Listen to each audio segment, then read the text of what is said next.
नमस्कार विद्यार्थियों, आप सभी का हार्दिक स्वागत है। आज की वीडियो का विषय है रेडियो नाटक और यह पाठ आपकी पुस्तक अभिव्यक्ति और माध्यम से लिया गया है। आपने जनसंचार के विभिन्न माध्यमों में रेडियो के बारे में पढ़ा है कि रेडियो एक श्रव्य माध्यम है, अतः इस पर प्रस्तुत होने वाले नाटक भी श्रव्य ही होंगे। रेडियो पर प्रसारित नाटकों को रेडियो नाटक कहा जाता है। दर्शक उन नाटकों को सुनकर आनंद की अनुभूति करते हैं।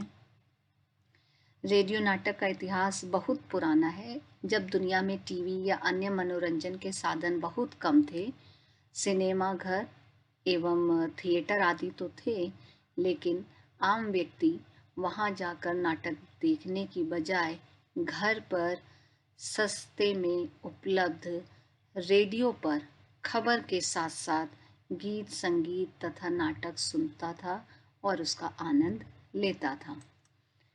बड़े बड़े साहित्यकार साहित्य रचना के साथ साथ रेडियो स्टेशनों के लिए भी नाटक लिखते थे। हिंदी एवं अन्य भारतीय भाषाओं के नाट्य आंदोलन के विकास में रेडियो नाटक की अहम भूमिका रही है। कई नाटक जो बाद में रंगमंच पर भी बहुत प्रसिद्ध रहे, वे नाटक मूलतः रेडियो के लिए ही लिखे गए थे। धर्मवीर भारती का अंधा युग, मोहन राकेश का आषाढ़ का एक दिन रेडियो नाटक के सर्वश्रेष्ठ उदाहरणों में से एक है। यहाँ पर चित्र के माध्यम से आप तीनों प्रकार के नाटकों को समझने का प्रयास करिए। पहला चित्र है रंगमंच पर होने वाले नाटक का। रंगमंच पर जब नाटक होता है तो उसे दर्शक सजीव होता हुआ देख रहे होते हैं, अपनी आंखों के सामने उसका मंचन देख रहे होते हैं। सिनेमा में दर्शक एक साथ बैठकर नाटक देख रहे होते हैं, परंतु वह नाटक सजीव रूप में मंचित नहीं हो रहा होता है, बल्कि रिकॉर्डेड होता है। शूटिंग करके उसकी आवाज़, संगीत और सबके साथ रिकॉर्डिंग के रूप में प्रस्तुत किया जाता है, जिसे दर्शक देखते हैं। और रेडियो पर आवाज़ के माध्यम से नाटक को सुना जाता है। अब जब कि आपने तीनों प्रकार के नाटकों को समझ लिया, तो तीनों नाटकों में क्या समानताएं हैं, क्या अंतर है, उसको भी आइए समझने का प्रयास करते हैं। सबसे बड़ी बात है कि चाहे कोई भी नाटक हो, चाहे वो सिनेमा पर प्रस्तुत हो, चाहे रंगमंच पर प्रस्तुत हो और चाहे रेडियो पर, तीनों में ही नाटक के जो मूल तत्व हैं उनका होना तो आवश्यक है ही। जैसे कि तीनों ही नाटकों में कथानक यानी कि प्लॉट अवश्य होगा, जिसके आधार पर कहानी विकसित होगी। तीनों ही प्रकार के नाटकों में कहानी 3 भागों में विभाजित होगी, शुरुआत, मध्य, अंत, या हम इसे यूं कहें कि परिचय, द्वंद्व, समाधान। क्योंकि जब ये 3 तत्व होते हैं किसी भी कहानी में, तो वह नाटक को एक आकर्षण देता है। दर्शकों की उस नाटक में उत्सुकता बढ़ती है जिसमें द्वंद्व होता है। तो तीनों ही प्रकार के नाटकों में कहानी के ये तत्व होने आवश्यक हैं। तीनों ही प्रकार के नाटकों में पात्र योजना अवश्य होगी। तीनों ही प्रकार के नाटकों में द्वंद्व का समावेश होना आवश्यक है, क्योंकि द्वंद्व के ही कारण, द्वंद्व अर्थात संघर्ष के ही कारण नाटक आगे बढ़ता है और दर्शकों की और श्रोता की रुचि उस नाटक में बढ़ती है। रेडियो एक दृश्य माध्यम नहीं है, श्रव्य माध्यम है, और यही अंतर है सिनेमा और रंगमंच के नाटकों से रेडियो नाटक में। तो रेडियो नाटक को जब हम लिखते हैं तो उसके लेखन में सिनेमा और रंगमंच के लेखन से थोड़ी कुछ अलग बातों को रखना ज़रूरी होता है, कुछ सावधानियों को रखना ज़रूरी होता है, और वही इनमें असमानताएं भी हैं। सबसे पहली बात कि सिनेमा या रंगमंच, जो कि दृश्य श्रव्य माध्यम में देखे भी जाते हैं और सुने भी जा रहे हैं, इसमें नाटक को दर्शक देख रहे होते हैं। तो किसी भी दृश्य को दिखाकर कहानी को आगे बढ़ाया जाता है, लेकिन रेडियो में दर्शक दृश्य को देख नहीं सकते हैं, अतः उन्हें दृश्य समझाने के लिए संवाद और ध्वनि का उपयोग किया जाता है। तो संवाद और ध्वनि प्रभाव के माध्यम से नाटक की प्रस्तुति करनी होती है। रेडियो नाटक में सिनेमा या रंगमंच की तरह मंच सज्जा, वस्त्र सज्जा का भी उपयोग नहीं किया जा सकता और ना ही अभिनेता के अभिनय की मदद ली जा सकती है। यानी रेडियो नाटक जब आप लिख रहे होंगे तो आपके उस लेखन में आप संवाद में इस तरह से वर्णित करेंगे कि श्रोता को यह समझ में आ जाए कि यह पात्र कौन है, किस समय का है या इसका पेशा व्यवसाय क्या है। वह संवाद के जरिए ही श्रोता को समझाना होगा। तो रेडियो नाटक में इस बात का ध्यान रखना होता है। सिनेमा या रंगमंच में तो मंच सज्जा का उपयोग कर लिया, वस्त्र सज्जा का उपयोग कर लिया, अभिनेता का अभिनय का उपयोग कर लिया, लेकिन रेडियो नाटक में इनकी कोई महत्ता नहीं होती है और उस दृश्य को समझाने के लिए, पात्र के विषय में बताने के लिए संवाद तथा ध्वनि का ही सहारा लेना होता है। रेडियो नाटकों में पात्रों की संख्या सीमित रखनी पड़ती है, क्योंकि अधिक पात्र होंगे तो श्रोताओं को पात्रों को समझने में कठिनाई होगी, उनकी आवाज़ों के मध्य अंतर करना थोड़ा मुश्किल होता जाएगा। तो पात्रों की संख्या सीमित रखनी होगी। मंच है या सिनेमा है, उसमें पात्रों की संख्या अधिक हो सकती है। सिनेमा या रंगमंच के जो नाटक हैं वो दृश्य प्रधान होते हैं, इसलिए इनके कथानकों में एक्शन की प्रधानता रहती है। मान लीजिए कोई खेल का दृश्य है तो उसमें 5 मिनट का यही दृश्य दिखाया जा सकता है कि वह खेल चल रहा है, लेकिन अगर खेल का दृश्य आपके रेडियो नाटक में है तो आप उसे अगर 5 मिनट तक सुनवाते रहेंगे श्रोता को, तो श्रोता उस नाटक को नहीं सुनेगा। इसलिए इस बात का ध्यान रखना होता है कि रेडियो नाटक के लिए जब हम कहानी का चयन करें तो ऐसी कहानी हो जिसमें एक्शन कम हो। रेडियो नाटक की समय सीमा सिनेमा या रंगमंच के नाटकों से कम होती है, क्योंकि अगर रेडियो पर प्रसारित नाटक बहुत अधिक लंबा है तो श्रोता के लिए वह उबाऊ हो जाता है। अब ये तो थी उनके बीच में असमानताएं। अब जब आप रेडियो नाटक के लिए कहानी लिख रहे हैं, नाटक लिख रहे हैं, तो आपको किन बातों का ध्यान रखना है। सबसे पहली बात है कहानी का चुनाव। तो रेडियो नाटक लेखन फिल्म की पटकथा और मंच के नाट्य लेखन की ही तरह है, क्योंकि कहानी के 3 ही भाग हैं, शुरुआत, मध्य, अंत, परिचय, द्वंद्व, समाधान। तो ये तो तीनों ही प्रकार के नाटक लेखन में है, लेकिन माध्यम का अंतर तो है। रेडियो में हम केवल सुन सकते हैं, देख नहीं सकते हैं, जबकि बाकी दोनों माध्यमों में हम देख सकते हैं। तो इसलिए रेडियो के नाटक को लिखते समय हमें कुछ बातों का ध्यान रखना होता है। कहानी ऐसी ना हो जो एक्शन पर निर्भर करती हो, ये मैंने पहले भी आपको समझाया, क्योंकि रेडियो पर बहुत ज़्यादा एक्शन सुनना उबाऊ हो जाता है। अतः रेडियो नाटक घटना प्रधान ज़्यादा होते हैं, संवाद होगा उसमें अधिक, लेकिन बहुत अधिक देर तक कोई खेल का एक दृश्य है या खेल पर ही आधारित कोई कहानी है तो वो सिनेमा में तो दिखाई जा सकती है, लेकिन रेडियो नाटक नहीं में वह कहानी उपयुक्त होगी। इसलिए कहानी का जब चुनाव करें तो माध्यम को समझते हुए करें कि हम किस माध्यम के लिए नाटक लिख रहे हैं, रेडियो के लिए लिख रहे हैं, मंच के लिए लिख रहे हैं या सिनेमा के लिए लिख रहे हैं। तीनों ही माध्यमों की अपनी ज़रूरतें हैं, अपनी सीमाएं हैं, उनका ध्यान रखकर ही कहानी का चुनाव करना चाहिए। ध्वनि प्रभाव, आवाज का प्रभाव ये मुख्य है। तो जब आप रेडियो नाटक लिख रहे हो तो आपको नाटक लिखते समय ध्वनि के भी बारे में विस्तार से बताना होता है कि कैसी आवाज होगी उस दृश्य को समझाने के लिए।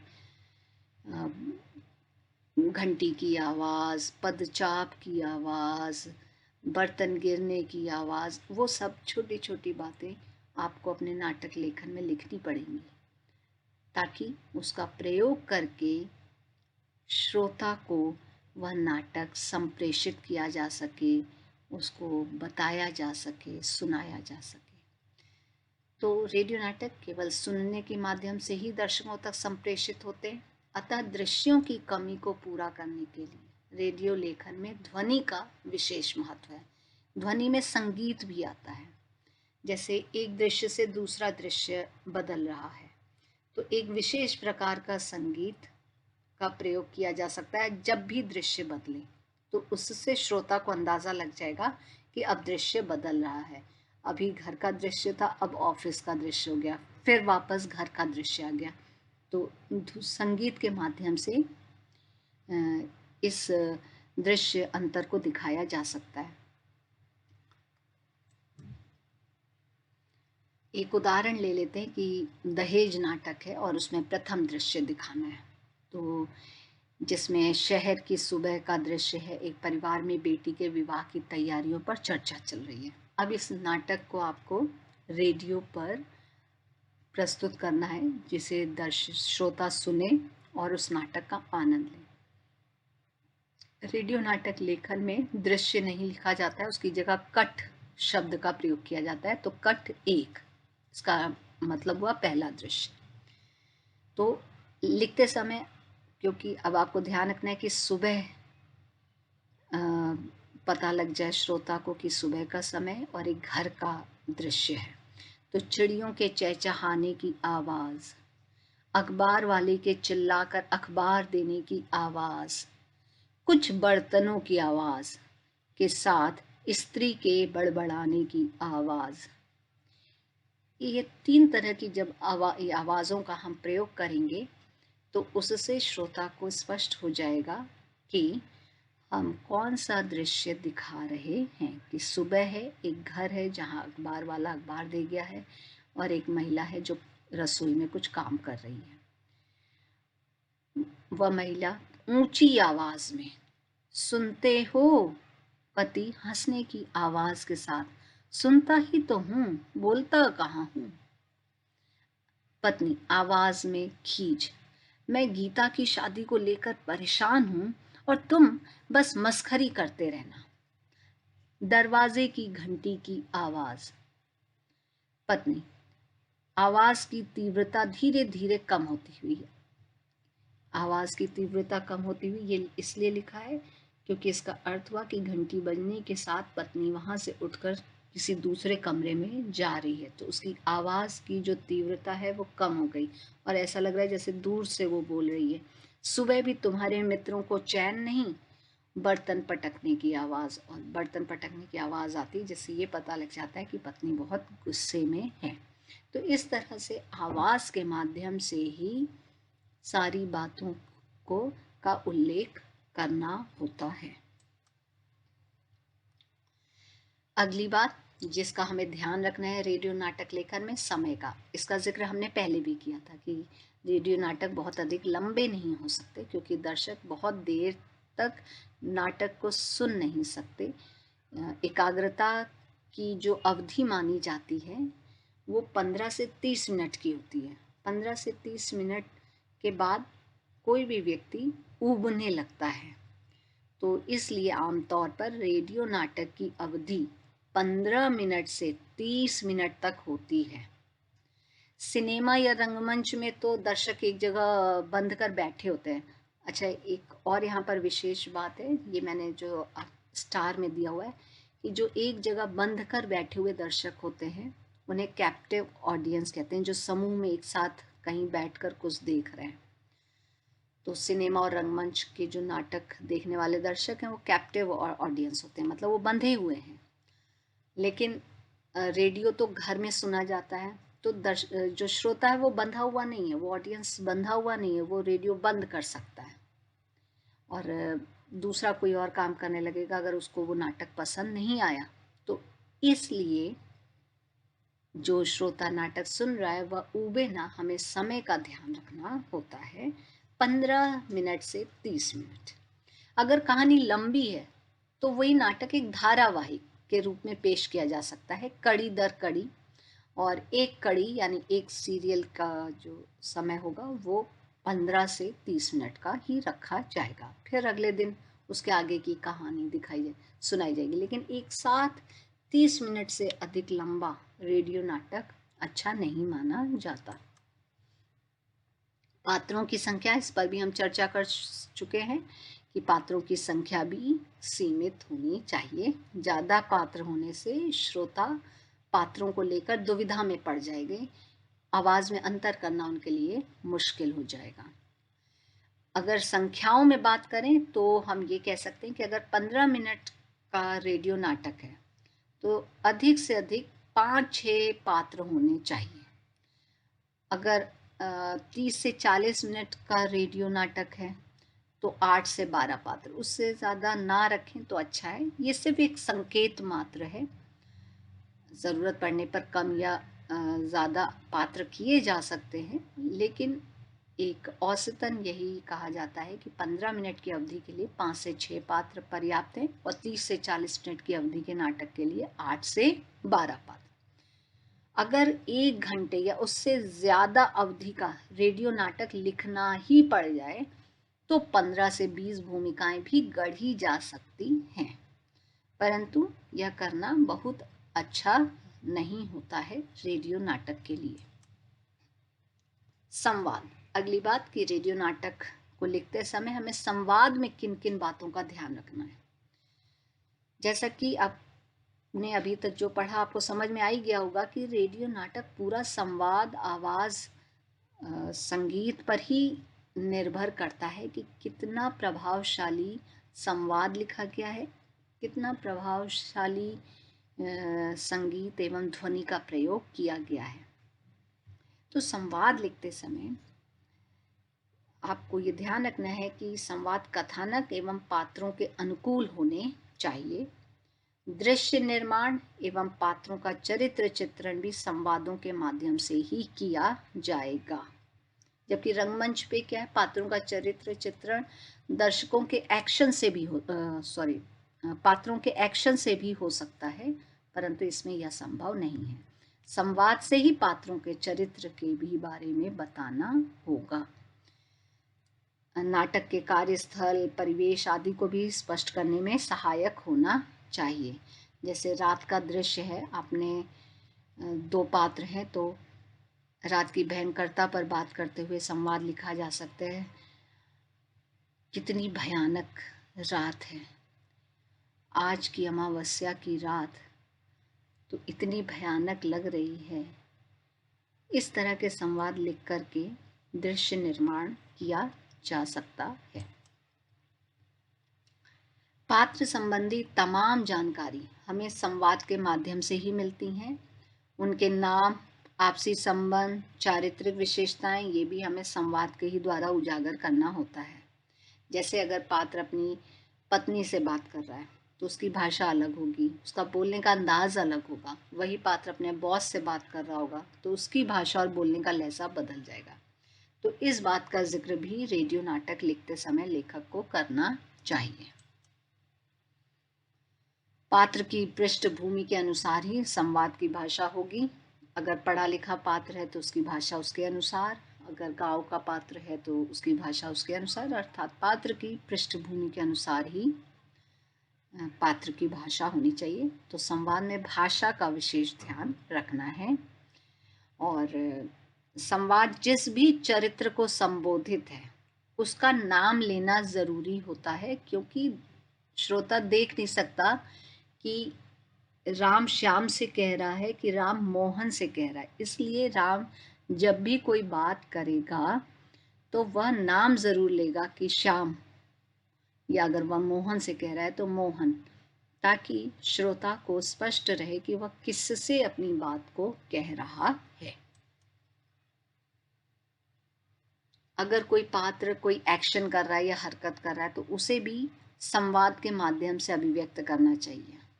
उदाहरण के तौर पर कोई एक दृश्य है जिसमें एक व्यक्ति को गर्मी लग रही है और वह गर्मी से बेचैन होकर पार्क में बैठ जा रहा है, तो मंच पर तो इसको सीधा सीधा दिखाया जा सकता है, सिनेमा में इसको सीधा सीधा दिखाया जा सकता है, इसे बोलने की ज़रूरत नहीं है, संवाद में इसको लिखने की ज़रूरत नहीं है, ये एक्शन से दिखाया जा सकता है। लेकिन रेडियो में तो केवल सुनना है, तब यहाँ पर संवाद के माध्यम से अपने एक्शन को स्पष्ट करेगा, अपने क्रियाकलाप को स्पष्ट करेगा। कितनी गर्मी है आज पार्क में, चलो कुछ देर बेंच पर बैठ जाऊं। तो इस तरह से बोल करके वह स्पष्ट करेगा कि वह क्या एक्शन कर रहा है। रेडियो नाटक लिखते समय लेखक को आवाज के उतार चढ़ाव एवं प्रभाव के बारे में भी लिखना होगा, जैसे दूर से आती हुई आवाज या ऊंची आवाज में या भुनभुनाते हुए, इस तरह से रेडियो नाटक लिखते समय इसका भी जिक्र करना होगा, ताकि जो भी व्यक्ति उस रेडियो नाटक में पात्र की भूमिका निभा रहा है, अपनी आवाज दे रहा है नाटक के लिए, तो उसे ज्ञात हो कि आवाज में उसको क्या प्रभाव उत्पन्न करना है। तो संवाद लिखते समय इन बातों का ध्यान रखना है। यदि आपको मूलतः यह बात समझ में आ गई हो कि रेडियो नाटक, मंच नाटक, सिनेमा नाटक हैं तो तीनों ही नाटक, बस तीनों के माध्यम अलग हैं, इसीलिए उनके नाटक लेखन में भी उन माध्यमों की आवश्यकता के अनुसार नाटक लेखन करना होता है। धन्यवाद। आशा है कि आपको यह पाठ समझ में आया होगा।